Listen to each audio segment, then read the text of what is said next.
Good morning, fifth graders. Today we are going to be completing the slideshow part of your candy store project. So today we'll be taking what we worked on yesterday, translating between fractions, decimals, and percents to look at some data in your candy store. So you're going to start with part 5 today. And the first thing you need to do is count how many displays you have in your candy store. So you need to go back up to here and you need to find your total number of displays that you have in your candy store.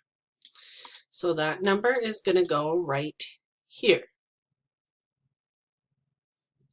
Then you are going to figure out the number of candy displays for each of these other topics. So chocolate, hard candy, chewy candy, and other candy.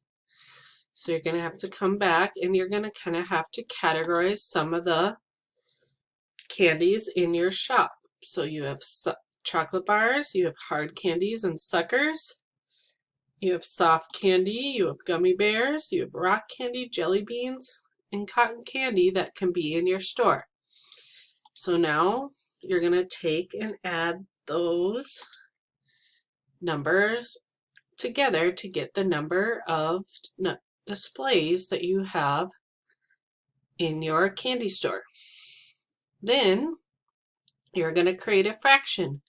These will be your numerators, and then your total number of displays will be your denominator. Make sure your fraction is in simplest form. Then you're going to have to change your fraction into a percent. So first you'll have to change your fraction to a decimal and then to a percent. Then you'll need to list your candies from least to greatest. So you'll take these numbers from this table, this column, and order them from least to greatest. That's part 4.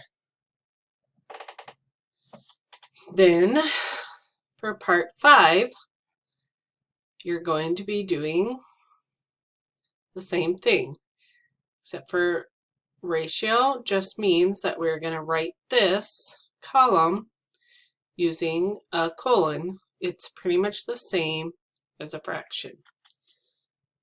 So kids love buying candy grab bags because it's a surprise what candy they will find inside. The best thing about grab bags is there is a mix of different candy inside. Grab bags can make you a lot of money in your candy store. Choose 3 types of candy from your candy store. Fill out the following table to show the candy you will include in your grab bag. You need a total of 20 pieces in your grab bags. So you'll choose 3 types of candies. You'll choose what fraction of each type is going to go into your grab bag. Then you'll change it to a decimal and then to the percent that it is in your grab bag. So this is your assignment today, is to do parts 4 and part 5. So for this one, you choose 3 types of candies and how many pieces of each type of candy will be in that bag. The total number of pieces in each bag is 20, so that's going to be your denominator of your fraction. Make sure your fractions are in simplest form. Ratio column, you don't need to worry about. Decimal, you change your fraction to a decimal, and you change your decimal to a percent, just like we did yesterday. If you have any questions, please make sure you reach out and ask.